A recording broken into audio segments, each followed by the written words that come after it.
We wouldn't have been in that position.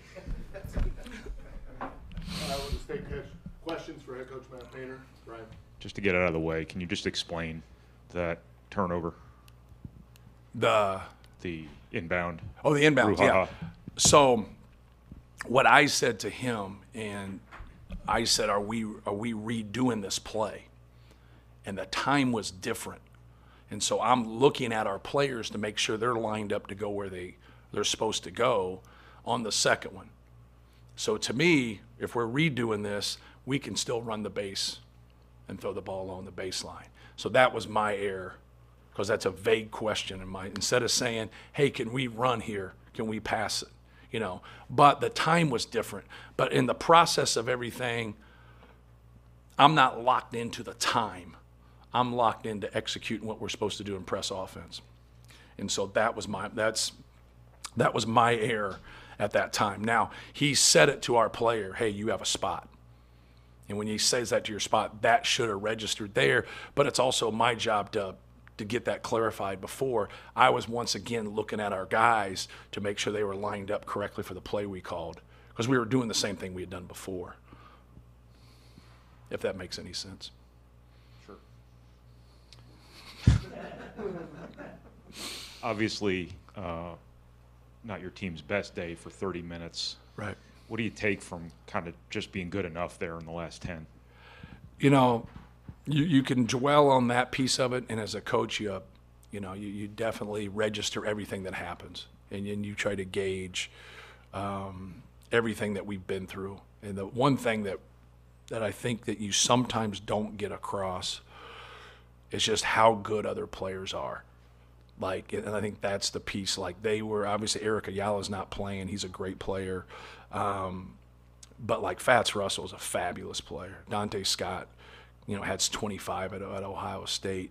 And we just looked like we were playing through our emotions, and just, you got to be process-based. And we just play the game the right way, take what it gives you, play to your strengths, and be solid. But just move to the next play when things don't work for you. We were just compounding our mistakes, especially offensively. I thought we did some good things defensively. I thought our doubles were pretty good. Obviously, the start of the second half, for about 10 minutes, we weren't very good. We were getting beat off the dribble too much, and Fats Russell was doing a good job of breaking us down. They had some guys come off the bench. Martinez made some really nice plays. And give them credit. I thought they clearly outplayed us. But with that being said, we found a way to come back. We found a way to make some plays. We weren't hitting from three, and then we make 4 threes. We go 4 for our last 6, I think, from 3. So, give our guys credit there at the end. Jaden had a tough game, but he makes, has the and one. Defensively, they fouled like we wanted to when we're up 3. We would prefer less time, but I don't like the guys when they get into the scoring position at that time. So I kind of live with that. So if we lose, then that's on me. But I don't want some guy hitting a 3 and tying at that time. So 8 seconds is a lot. So I thought Danny did a good job in making him make those 2. And just, you still got time with a fast point like that. Obviously you got to, catch the basketball and get fouled, make your free throws, and we're gonna do it all over again. So I'm not gonna let them just dribble down and make a 3 at that time unless they're shooting a half quarter or something. But I thought our guys hung in there. I thought Mace made a great play at the end. I thought Travion walled him up there at the end and showed his hands. Mace dove for that loose ball, and we found a way to pull it out. We had some guys make some plays. We had some breakdowns, but got to do a better job of getting ourselves ready to play in a game no matter what the circumstances are. Matt, does it change your defensive strategy or planning with Ayala in there for Maryland? Good question. We really talked, I know it didn't look like it, but we really talked about trying to load up in transition and try to keep Fats Russell out of the paint. But I thought they did a good job of moving people around and getting spacing. And he's shifty. There's a reason why he scored 2,000 points in his career, or getting ready to score 2,000 points in his career. It's just, one less guy. Not, you know what I mean? You worry about Ayala, you worry about Scott, you worry about him. I'm losing my mind here. Akeem Hart. Yeah, Akeem Hart's had a couple really big games for him. So he had the one big game in non-conference. I think we had 32 in the game. And so, like, it's just one less guy, but that's always, the guy on the bench who's not getting an opportunity when he does, now they step up and play. Like, everybody in the Big Ten's good. But, yeah, we got a lot of respect. Ayala's the one that more or less beat us last year, at Maryland. Made some great plays down the stretch. Why Brandon Newman hasn't been playing as of late? Yeah, Jaden Ivey and Sasha Stefanovic, and I've talked to him about it. And then the next guy in that position is Ethan Morton in that role. And Brandon's been really good when he started for us and he played 25, 30 minutes, but he has struggled in that role. And so now you just, at times when you play 10 people, it gets really, really hard. Like today, it was hard because we were switching things and we've been hedging a little bit more with our 4-man. And so like now it was a little bit harder to play bigger and play a bigger 4 in a lineup. And then when it comes to that, it's like it gets really hard to be able to play 10 people. And I had a talk with him the other day, and he's been great. He's had a great attitude. But like he hasn't been great in that role coming off the bench. When you get 5 to 15 minutes, like you got to keep yourself, ready. You got to be solid in that role. And Ethan's, been the guy that we've went to in that role. The game did kind of change when the threes started falling. Do you feel like their energy is still kind of tied to their offense, tied to their ability to score quite a bit? It's definitely there. I don't know how to quantify that, to say that, but there's no doubt it's definitely there. We feed off of scoring, and we play better all around when we score the basketball. And I think the frustration sets in for our guys. I think we have too many guys that play off their offense instead of just, like I said earlier, being process-based. Make good decisions, take good shots. If it goes, great. If it doesn't, move to the next play and get yourself ready. And we compound our mistakes. We allow that to affect our play.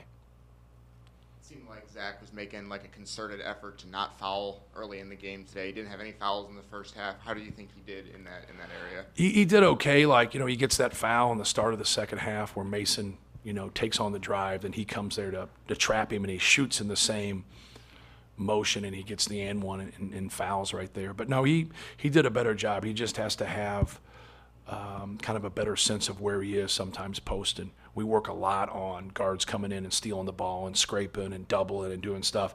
And at times their guards were just really active in there. And you can't dribble it then. Or if you do dribble, you got to pick it up, and then you got to make, just a simple pass. Anytime they put 2 to 3 people on the ball, you got to pass the basketball. And, we were just, we weren't clean. We didn't collect ourselves all the time when it was in a big crowd. He allowed him, big people sometimes can get small and they get narrow. And he got narrow a couple times in his post moves. He's got to stay a wide base and just go right over him and score. But no, he did some good things. Obviously, he had a double-double, and obviously he draws a lot of attention. You've won a certain way this year. This was not the typical way that you won a game. Right. Can this help your team as you get deeper into this season to maybe have to win a different way than you're accustomed to? I sure hope so. It's not obviously the way you draw it up, but we've been down 10 probably 3 times, I think, this year, and being able to come back and win games and just try to keep your poise and stay with it. Sometimes you're in those games and you have kept your poise and you have played okay. The other team's just, pretty good. And you just got to stay with it. And the Villanova game is probably the one that jumps out. But we score 11 straight field goals, and they miss free throws. So it's a good recipe when you're down 10 and you make 11 straight field goals. But yeah, you sure hope so. You sure hope all your experiences, with the tight schedule, with the heavy schedule. Like we've played a lot of really good teams, obviously playing in the Big Ten Conference. So you just hope all your experiences can help you, as you go forward.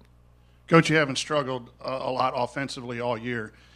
Tonight you said they were. Do you go to set plays? Do you call plays? Do you go to certain personnel to try to get them out of it? Or is it just keep encouraging them in whatever way you want to encourage them to stay with it on a night that's abnormal for them? Yeah, well, we, obviously with Jaden, he opens things up in transition, and they really sold out to him in transition and in the half court. They did a good job of making him get the ball out of his hands. He's had some games for us this year where he's done a great job of getting it out of his hands. He did not do that tonight. He got frustrated. He settled to start the game. So he shoots a couple deep threes, just kind of settling instead of a lot of times with guys, like allow things to be positive for you to start the game. get a layup, get to the free throw line, shoot an open jumper, and then sometimes when you settle and you take tough things and you don't get off to a good start, now things kind of, like I said earlier, they compound. But he's a fabulous player. He's really learned a lot in terms of letting the game come to him. But we've also been defended differently against Illinois and Michigan, where it gave more space to him. And now they took some space up there. This is what some people did earlier in the year, and he really grew to just making that pass. And so he's just got to get it out of his hands. And with our skill, if he can get it out of his hands, now they have a decision to make. When he doesn't and he keeps forcing, they're going to stay with that and make it hard on him.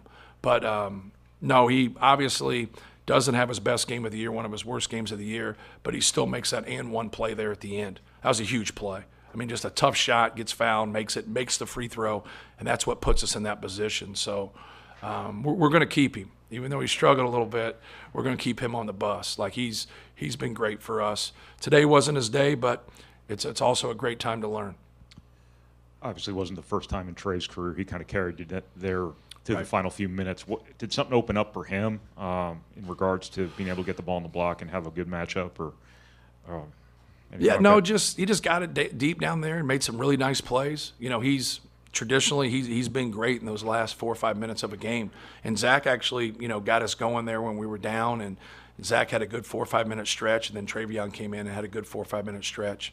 And that's what you need. Give Travion credit, because he did a really some good things on the block, but he also came over and helped side D and showed his hands and didn't commit that foul.